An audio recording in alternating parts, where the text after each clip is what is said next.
The sun here wasn't yellow. It hovered like a dull coin in the misted sky, casting rust-colored light over the broken ridges of former battlefields. The land was still recovering, scarred by old blasts, pocked by forgotten craters, growing over with half-wild alien flora that defied human attempts to classify them. They called this place Glissade R, a border colony recently reopened to civilian settlement after years of cold conflict between humans and the Elvathi. Talon knew none of that mattered when he was out in the fields.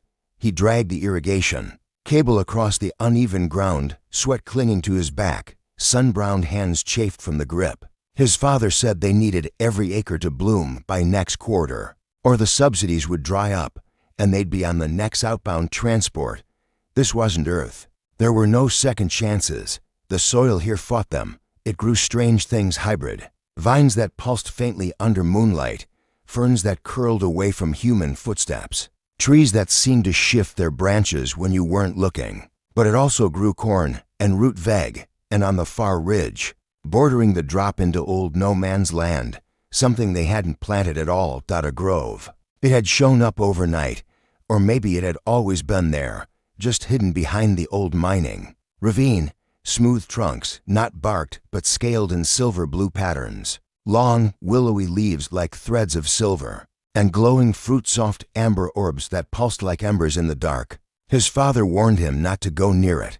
Elvathi land, he'd said, pointing with his spanner. They're letting us stay here, but the treaty's thin paper. Boy, one wrong step and they'll claim we trespassed. Talon listened, mostly until the morning he saw someone standing in the grove. He'd been dragging the tilling blade back from the far shed when movement caught his eye, delicate, slow, a shape among the trees, not a settler, not in that flow of motion. The figure wore a wrap of deep green cloth, tight around the waist, loose at the arms, pale skin with a shimmer of bronze, long hair braided in thin cords to one side. He was young, maybe 16, maybe less, barefoot, quiet. Talon froze. The alien boy met his eyes, then raised something in his hands. A bowl, crafted from bark and inlaid with polished stones. In it sat 3 of the glowing fruits. The boy held it out, arms extended like an offering across the ravine. Talon didn't move. He just watched as the boy waited. Then, seeing no reaction, the boy set the bowl down on a flat stone at the grove's edge, bowed his head, and vanished back into the trees. His father didn't like it. "Don't touch that damn thing," he said that evening as they sat over rehydrated stew. "You hear me?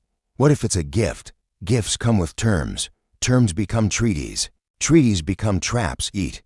Talon didn't argue, but he didn't forget either. That night, he sat up in bed, eyes on the dark square of the ceiling vent. The stars here moved wrong. They slid sideways, as if reluctant to shine over a planet that had seen so much blood. Something about the boy's eyes wouldn't leave him. The next day, the bowl was still there, the fruit untouched, the bowl dry from the wind. Talon hesitated, looked both ways, then crossed the ravine. His boots cracked thin frost as he stepped onto the first root line. The air shifted cooler, quieter, like a breath held. He knelt before the bowl. One of the fruits pulsed faintly under his hand, warm, not like anything they had in the ration supply. He picked one up, brought it to his nose. It smelled like crushed sunlight, if such a thing had scent, sweet and sharp and green. He didn't eat it. He brought it back home. His father stared at it long and hard before setting his knife down. "Damn it," he muttered, then bit into it. His eyes widened. His mouth froze. He chewed, slowly, then again. Then again. "Well," he said finally, "I'll be damned." That night, Talon dreamt of lights, not stars, but glyphs drawn in the sky like ribbons of gold. A soft voice hummed a tune he didn't know, but it filled his chest with something, soft and aching. A name echoed in the dark, but it wasn't his. When he woke, the second fruit was missing. His father had taken it. On the third day, the boy came back. Talon was ready this time. He waited at the edge of the ravine, bowl in hand, the last fruit left inside. The alien boy stepped from the grove. His eyes were a strange shade lavender caught in dusk. He stopped 10 feet away. "You brought it back," he said in perfect, quiet English. Talon blinked. "You knew I would. The boy tilted his head. You're not like the others. You don't know me. I know your breath. The grove remembers. Talon didn't understand, but he stepped closer, held out the bowl. The boy reached forward, not to take the fruit, but to touch his wrist. You felt the dreaming, didn't you? Talon didn't pull away. I saw lights. Then you're marked now. Marked for what? The boy smiled. Faintly, for more. His name was Wreath. He was part of a small clan, hidden in the surviving grove. Descendants of the Elvathi who once ruled this part of the planet before war burned most of it to ash. The grove was sacred half-living archive, half-memory vault. The fruits were not food, not really. They were grown from the shared soul of the Elvathi past, meant only to be shared during bonding rites, rites not used in decades. Wreath hadn't meant to give it to him. He just wanted someone to see him. We used to live in the open. Wreath said, before the war, we sang to the sky. Now we whisper and pretend the world forgot us. They met in secret after that. Not every day, not always for long. Just enough to sit in the grove's heart, let their legs dangle in the moss-laced creek, speak of nothing important and everything unspoken. Talon told stories of earth, of snow, of cities stacked so high they scraped the clouds. Wreath told of pulse-growing trees, of crystal hives that used to hum to the moon, of winds that could remember names. They never touched, but sometimes their knees brushed, and neither pulled away. Weeks passed. His father asked questions, but not too many. He'd eaten the fruit. He'd had the dreams too. Something in him was changing, softening. Sometimes he stared out the window, at nothing. Are they dangerous? He asked one night. And shook his head. No. Then maybe that's worse. If they were dangerous, we could fight them. Wreath brought him a second bowl. This time, there were 4 fruits, 1 for each season, he said. 1 for each path they could take. But only 1 is true, Wreath added. The others show things that might have been. Why are you giving this to me? Wreath looked down. His fingers curled around the edge of the bowl. Because I want you to choose. Talon didn't sleep that night. He sat in the grove under the flickering light of fireflies. He picked the first fruit round, red gold. He bit into it, and suddenly he was old, holding Wreath's hand as the grove grew wild around them. Peace had held. Their home had become sanctuary. The second fruit blue-green. He saw himself in a distant spaceport, walking away, Wreath behind. Glass, neither able to speak through the distance. The war had flared again. The third white. He was alone. The grove burned. Wreath lost. He'd chosen silence, and silence had eaten everything. He stopped before the 4th. Wreath appeared beside him, silent. He didn't speak, just sat and waited. Talon turned. What happens if I don't eat the last? Wreath's voice was soft. Then we stay like this. Never more. Never less. Talon didn't answer. He leaned forward and pressed his forehead to Wreath's shoulder. They stayed like that until dawn. He never ate the 4th fruit. They buried it beneath the oldest tree. Reth said the roots would carry it deep, into memory. And maybe, he whispered, in the next life, it'll grow again, and we'll be braver. Talon smiled. Or luckier. Wreath kissed his temple. The sun rose behind them. The grove bloomed. They told Mara the orbital stations were abandoned, dead metal in dead orbit, no breathable atmosphere, no stable power, and nothing of value left since the great evacuation after the war. But she didn't have a choice. Her escape pod limped through the upper exosphere of Key 4A, oxygen levels dipping low enough to bite at the edges of her vision. She aimed it at the largest shape in the field, Station 7, once a joint Elvathi human research dome. Now a relic drifting above a world too toxic to re-inhabit. The pod docked with a grinding scrape of old metal. Mara didn't wait. She climbed out, staggered, and hit the manual override with shaking fingers. The airlock wheezed open. Stale air rolled out, not fresh, but breathable. It would have to do. She sealed the pod, collapsed inside the docking bay, and slept for 18 hours straight. The station wasn't dead. Not completely. Its halls were dim, echoing with the buzz of emergency lights and the slow creak of metal fatigue. Whole sections had collapsed. Others were frozen shut. But life remained. Not human. Plants. Green vines threaded through the flooring. glowing faintly in the dark. Petals opened in the corners of old labs. Luminescent moss padded the walls. Something was tending them. Mara watched for days. Before she found her. The Elvathi woman moved like shadow, quiet and precise. Weaving between dead consoles and blooming planters, she wore a robe of faded white, smudged with green, and her hair was woven with twigs and bits of crystal. She never looked up, she never spoke, but every day she returned to the same corridor and left a bowl of water beside a dying fern. Mara watched from behind an old supply grate. The woman watered, trimmed, touched the leaves with reverence. On the 6th day, Mara left a seed packet beside the bowl. The woman paused, looked at it, looked at the shadows. Then she took it.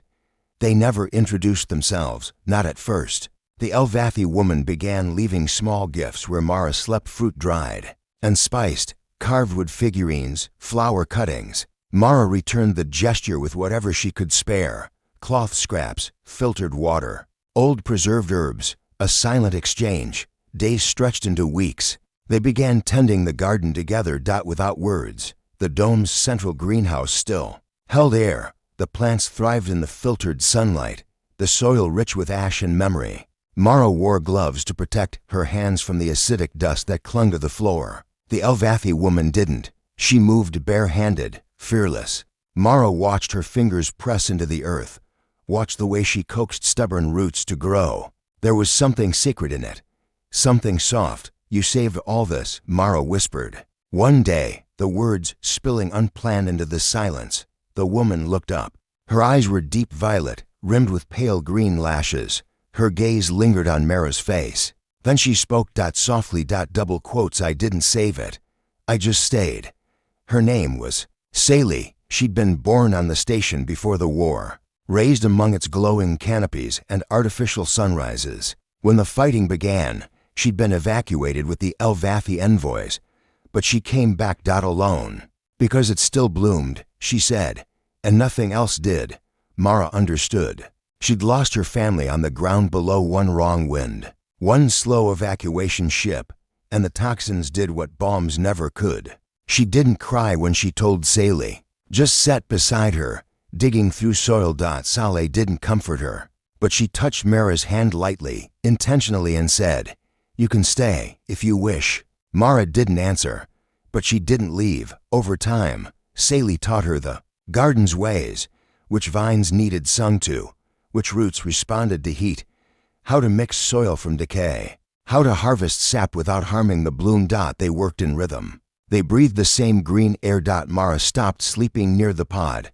She made a hammock in the greenhouse, under the tallest tree. Sali added woven strands of moss to it when she thought Mara wasn't looking. Mara saw and smiled. They spoke more now. Just in the mornings. Over tea brewed from violet leaves and copper root. Sali's voice was always gentle, always low, like wind brushing across old glass. Mara's was rougher, still human in its brokenness, but they matched somehow. "What do you dream of?" Sali asked one morning. Mara stared into her tea. "A field, and nothing chasing me." Sali nodded, as if that made perfect sense. "And someone beside you." Mara didn't answer, not with words, but she looked up. Saleh single quotes. Eyes met hers, and didn't look away. There were moments after that, fleeting. Like when Mara reached to catch a falling petal, and her hand brushed Sali's. Neither moved. Neither apologized. Or when Sali began humming as she worked old Elvathi songs, soft and circular, and Mara sat down just to listen. Or the night they shared a bowl of preserved fruit and laughed, actually laughed when the syrup stuck to their fingers, and Sali, without thinking, licked it from Mara's knuckle. Both froze. Sali's lips parted. Mara leaned in. Not fast. Not hungry. Just close. Their foreheads touched first. Then their lips. Gentle. Uncertain. But real. Like a flower blooming out of concrete. After that, everything changed, and nothing did. They still tended the garden. Still spoke softly. Still brewed tea. Still moved with care. But now Mara reached for Sali's hand when they passed in the halls. Sali leaned her head against Mara's shoulder when the sun shifted. They slept in the same hammock, not always touching. but always together. Mara never asked Sally to leave the station, and Sally never asked Mara to go. The world outside was broken, still fighting, still forgetting. But in here, something lived. Quiet, strong, green. I used to think love was fire, Mara whispered one night, curled beneath the leaves. Sally smiled. And now I think maybe it's roots, quiet and deep and stubborn. Sally kissed her, not like before, this time with certainty, then let it grow, and it did. The city of Athrox had sunk beneath the surface 5 decades ago. Not all at once, not in a dramatic quake or explosion. Just slowly, inch by inch, as the ground beneath it gave way. Foundations cracked, towers tilted, and bit by bit, the whole urban lattice fell into itself, swallowed by shifting tectonic scars and unspoken history. Most said it was cursed. Others said it was reclaimed by time, or nature, or something older. No one lived down there anymore. Except him. And her. Curran had lived alone in the undercity tunnels for nearly 2 years. He wasn't a survivor in the noble sense. He was a fugitive, a deserter, a man who once fired at fleeing ships and then woke one day unable to aim anymore. He walked into the wreckage of Athrox with nothing but a lantern, a water filter, and guilt so heavy it made his boots drag. He'd expected silence. He found her instead. She wore a breathing mask, a full one, clear and domed, like an old-world diving helm. It covered her face completely, fogged slightly from the inside. But her eyes still shone through, green as moss, steady as the sea. He met her while scavenging through what used to be a medical bay. She didn't speak.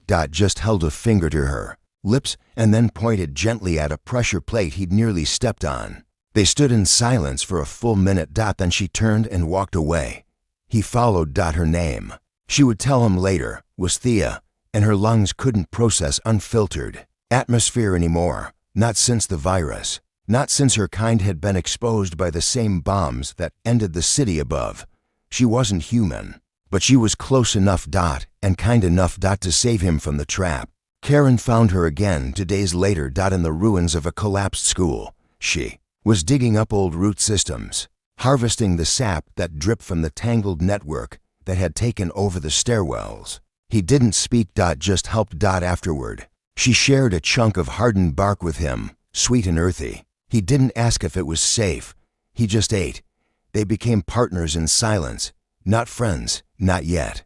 Just breathing things in a place most things had stopped breathing. She taught him how to find safe air pockets, how to track where heat still pulsed beneath the concrete skin of the city, how to tell the difference between stable ground and the kind that would collapse under your necks. Step. In return, he gave her maps. Rough ones, drawn on old wrappers and scavenged foil, but precise.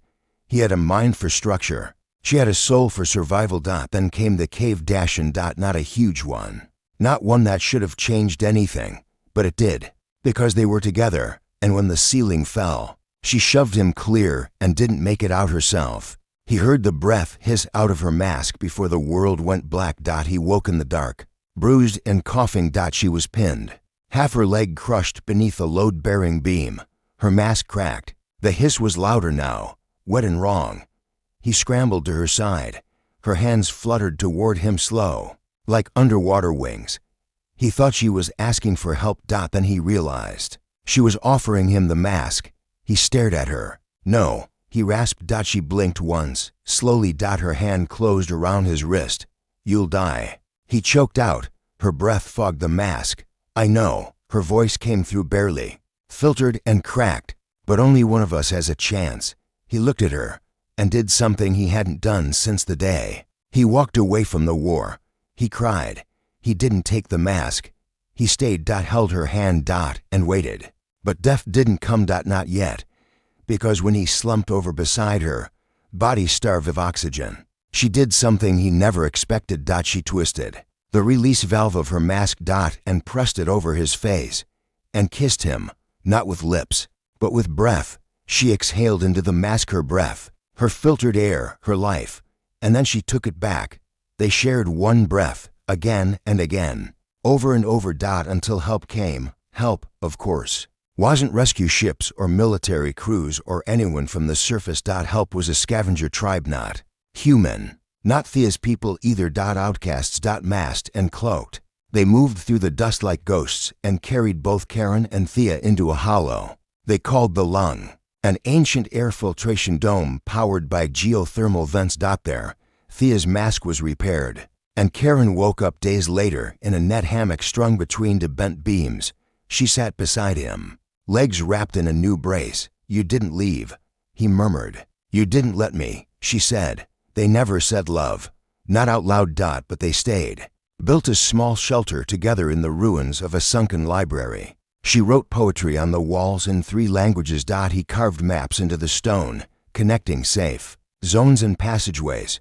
When she sang, he hummed along. When he was silent too long, she rested her head on his chest, listening to his heartbeat. They became one rhythm, one breath. "Do you ever think about leaving?" he asked one night. They were wrapped in thermal blankets, the broken stars above just barely visible through the glass of the shattered dome. "No," she said. "Why?" "Because nowhere else would have you." He looked at her. And smiled. "Then, I'll stay." She touched the side of his face, fingers rough from dust and sap and years. "Good," she said, "because I like breathing with you." The moon of Nirith was mostly water. Not oceans, but endless marshlands ribboned with silver channels that threaded through salt thick air, and floating settlements. Every house moved, not by motor, but by tide.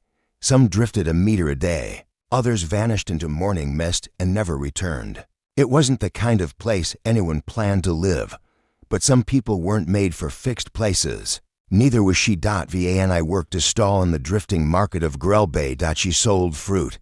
Not the kind grown on trees. Trees didn't grow here, but bulbous nutrient sacs, bred inside transparent pods, cultivated in wet beds strung beneath her houseboat.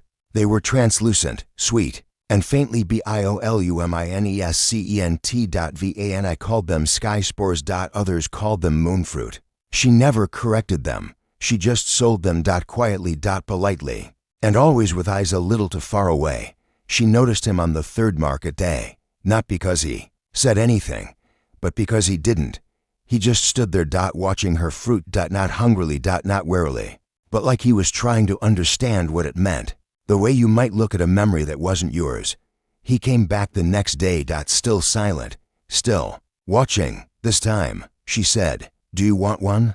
He blinked. Hesitated. Then nodded. She held one out, not just to sell, but to give. His fingers brushed hers as he took it.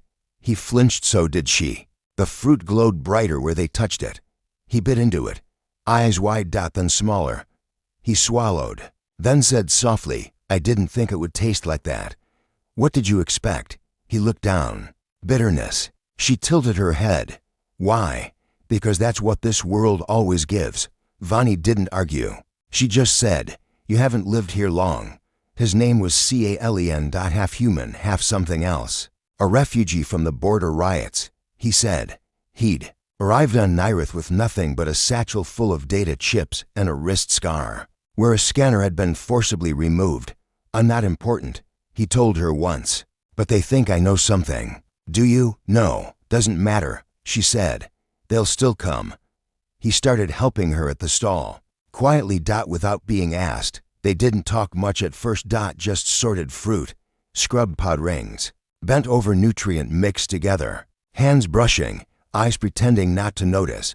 But the silence softened. One morning, she found him waiting with 2 cups of mint steep, sweetened with crushed saltrus. He didn't say anything. Just handed her a cup. She smiled. He looked like he'd won something. On the 7th day, a patrol ship passed overhead. Not a local one. Off-world, its lights cut through the mist like search beams through memory. Calen tensed, shoulders rising. Van took his hand under the stall. "Just stay still," she whispered. He did. The ship passed. They didn't speak until the tide shifted. Later, he asked, "Why did you help me?" Vani didn't look at him. Just said, "Because you never asked me for anything." Calen frowned. "Is that rare?" She nodded. "Everyone here wants something." "What do you want?" She was quiet for a long time. Then whispered, "A reason to stay." That night, They shared fruit beneath the canopy. He peeled one open carefully, reverently, and held it out. She bit first. Then he did. The fruit pulsed with soft blue light. Between them, do they always glow brighter when shared? He asked. Van nodded. It's a chemical response, she said. To what? Closeness. He reached out, gently, and touched her wrist. Her breath caught. His fingers curled slightly, then pulled back. I don't want to ruin it, he said. You won't. I might. You're already part of it. She kissed him before sunrise, not with heat, but with quiet. He tasted like mint and salt and something she didn't have a word for. When she pulled back, he was smiling, not wide, but like something inside him had finally loosened. In the weeks that followed, they built a new stall. Together. Half floating, half tethered. They learned each other's rhythms. He taught her to read binary from the chips in his satchel. She taught him how to fold nutrient nets so they drifted with the current. Sometimes they danced on the deck when no one was looking.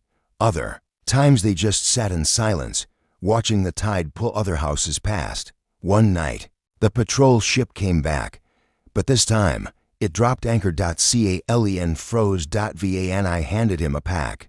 There's a tunnel in the marsh, she said. Old smuggler route. It's safe. He didn't move. You're not coming. I'll meet you later. I promise. He stared at her. You promise? She nodded once. He touched her face, quickly, then vanished into the mist. She didn't meet him. Not that night. Not the next. Not for 10 more cycles. But on the 11th, as he sat alone in the drifting bay with a fruit stall rebuilt from memory, she appeared beside him. No sound. No warning. Just her voice. Did you save me a glowfruit? He turned, and his whole world lit up.